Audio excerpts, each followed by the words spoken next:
Ahan badu mayambu Chesam Nawasna Taramnok Seri Amadi Ikai Kumnabu Seri Video ki title Amadi thumbnail dagi mayamna suksoi soidana Khambiram lani madudi ngasi ki video sidi crime ki video nate habasi ngasi dagina tha ahumuki mamangda mayamda aina announcement macham khak tawzaki announcement adudi aigi YouTube channel asina subscriber listing kunsu matamda mayamgi damakta give away ama tawzagani aduga price na lupa listing amaga samnga waigani haizaki adubu isagi oiba kudong sadaba khara leibadagi give away si matam chana subscriber listing kun suro matungda tawbang amdabagi damak mayamna aibu ngakpigani adubu hawdikti give away se tawbagi tanja tu la e haina ina khanjai makha tarakpada aigi channel asi subscriber listing yankai su matamda ani suba give away ama amuk tawzagani maramasina aigi channel asi bu yengbiriba subscribe tawraba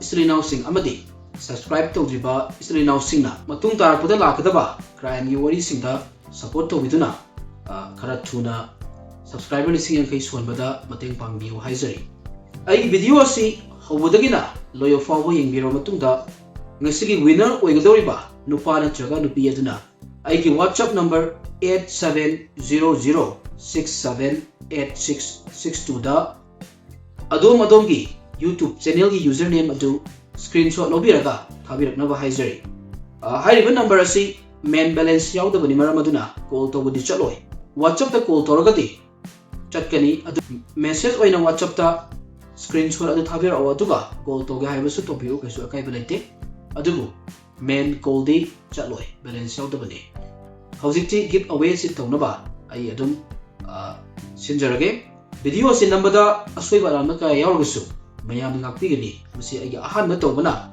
mayam gi thamoida pendaba kaya amana repiyai masi damak mangjolana Chesam Nawasna ngakpinaba haizari hawjikti amuk give away gi lottery asi tawnaba amuk sem sajage aduga mayam hawjik ai gi left side ta leiribasina ming yawba chedo oidoini ka aduga ai gi right side ta leirisina winner yawba box yi oidoini do ithanta tawbusu yaholage aduga anganga tawraga umusu yawraga hanbagi oina ai ithanta hana tawjage aduga video si pura habsaroi ko si pura haba hawdagina loyo fawgi video habata agrade mi si chawar lising amaga chani chom sui aduna mayam sigi sum lakhotpadu ngairagadi aigi wakhalda mayam sigi lakhotpadu utcharagadi video si pung ama henna pung ani ge maya sangado male aduna ai lakhotpadi dum nakhotchage aduga marakta khara khoi samjanjage aduga winner ma pado mo hapsage mayam khara yengmada nuwaina ba ko video su tinna ba hojikti lakhotna ba tawsi han bada ibo khaige mi siam ni ko sam lo kala so mi zo mo lakhotchage khai ko han bada khotchari ba mingasi Premsan Adivas 1386 mingsi angang ni rambani misida subyaro sumem ngakpi ni ko mingsida hawdre ani subada mu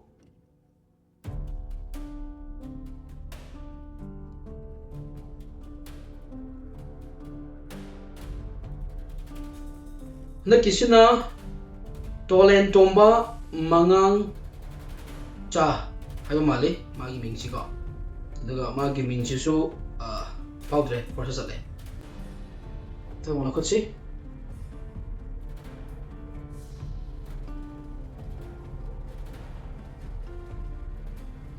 Akoizam Simeon 5274 Forsa nil mi siam yam ni par thali ni ko se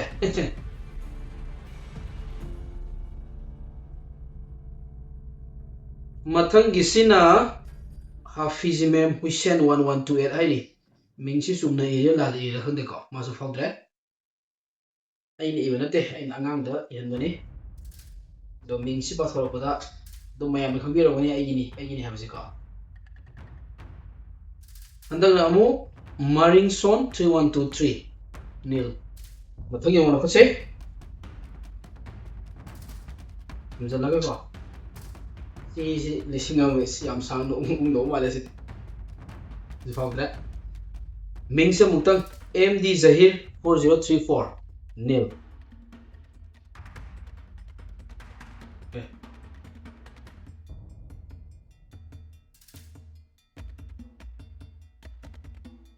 Handak kisina Laisram Sanaton Maitei 5433 nil.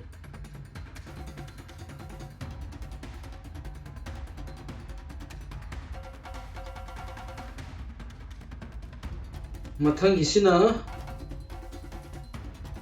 Benerjit Takhelambam haiba male chisunil.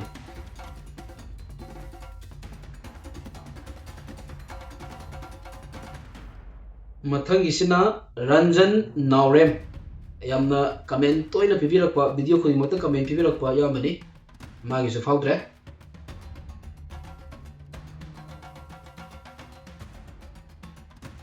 Mathang isina Prasanta Thoksom 388 4 natraga 9 loima 9 mali magi si masu faudre.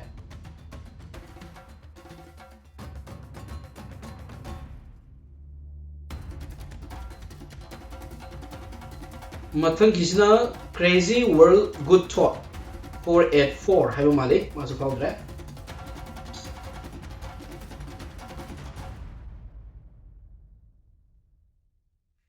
Mathang kisina Sonia Konsam 891 nil.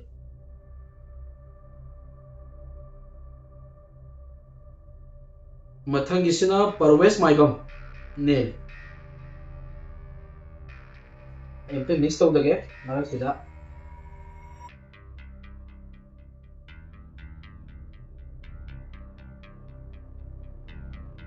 Mathang isina Sheikh Banis nil.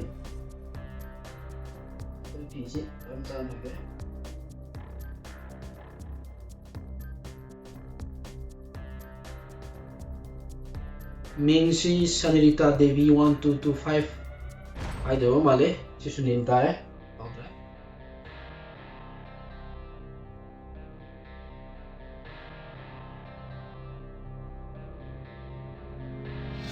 Witness Talent Manipur nil. Sila nil tengay re.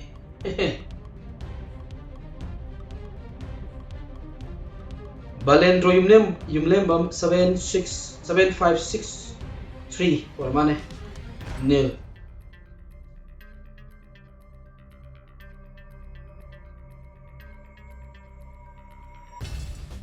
Takelambam Siken nil. Matang lokat si Priyananda Ilangbam 808056 odora 8086 odora mandi ore nil.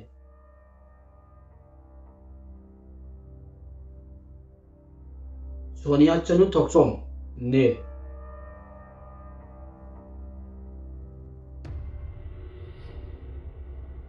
Zangailung Kamay 271 nil.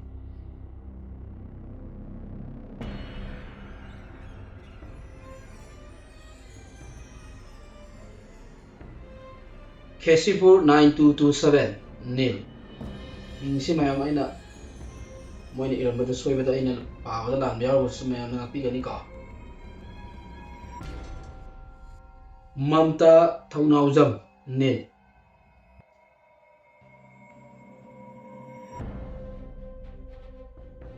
Ajit Kumar Thangjam nil.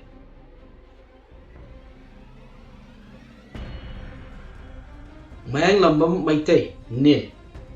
Kung isap tong khai jage mix tok jage mini shibu de amadu mehtro hol pele Guru Mayum Ravi Chandra Sharma 9767 nil. Kau khai ne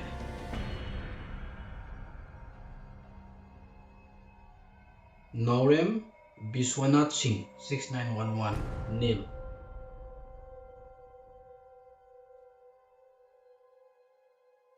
Daina 123 Sorokhaibam nil.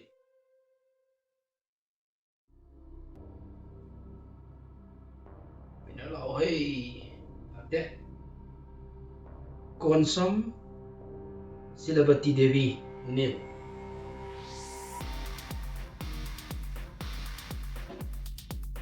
Thui Kundrak from nil.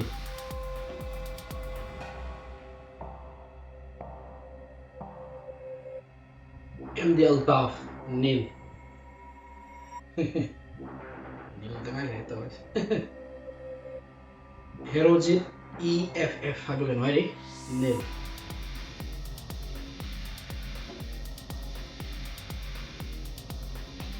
Sairabanu nil.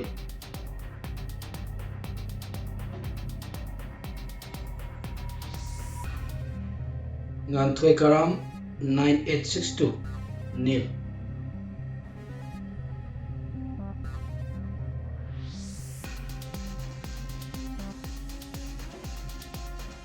Sonalin Longjam nil.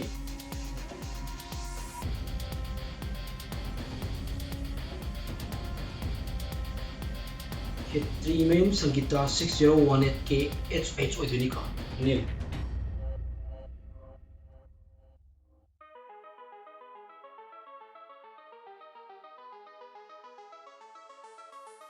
Avilang po ayo mali nil.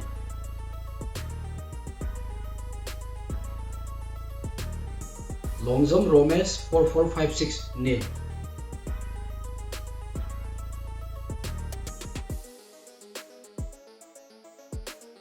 MD Akbar Singha 8892 nil.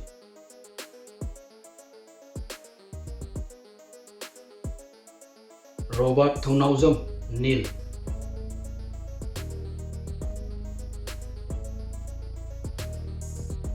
Merina Masnam nil. Rais HYZ7206 hai nil.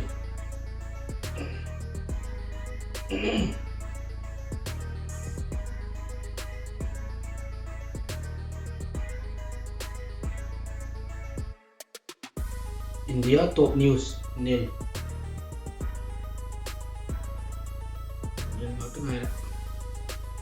Roma Thunaujam Maning khara pa ika nil.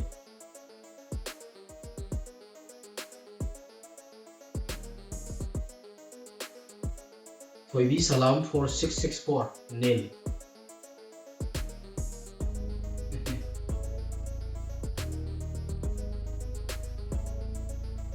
Ruhida Harris nil.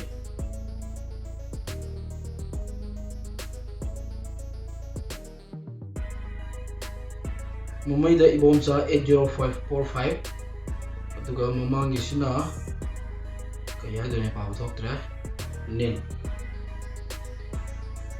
Mamsu kange hai. Usarani Craft 7156 nil.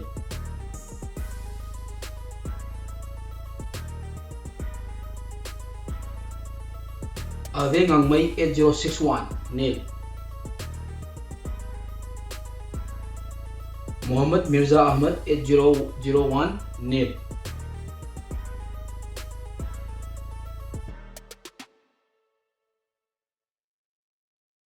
Niti Thoksom nil.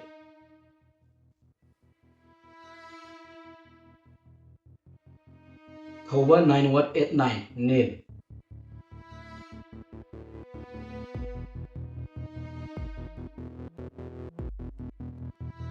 Sadiqur Rahman MD nil. Abom Hawaimam M81 nil.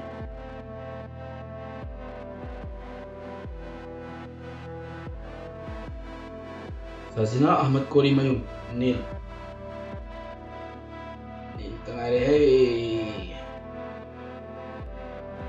Apsana CH76 Wala Savelo Ilasisika nil. Wasila Sahani nil.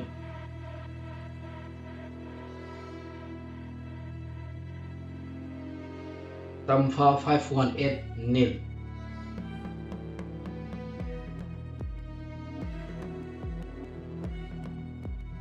Rosia Ngangmai 3880 nil.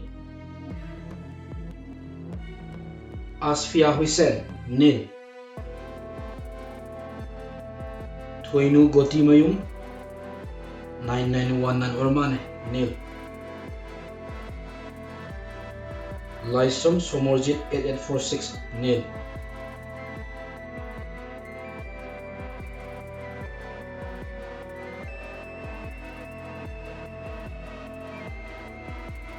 Santosh Kumar, winner.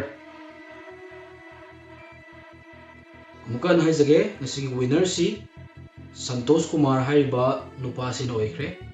Mamang da soina haizakiba hariba miyoy sina ay phone number 8700678662 da isagi YouTube channel da laiba username to screenshot kapaga hariba what number sida WhatsApp ta hana thabiro aduga ay adum call tawjarake number du da aduga isase ay GPay gi kuthangda kapjarage.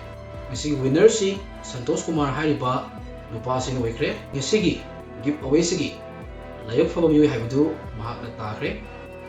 Mayamna support to wale piganu hairaga ngasi giveaway si mathang sida sinjage. Thank you everyone.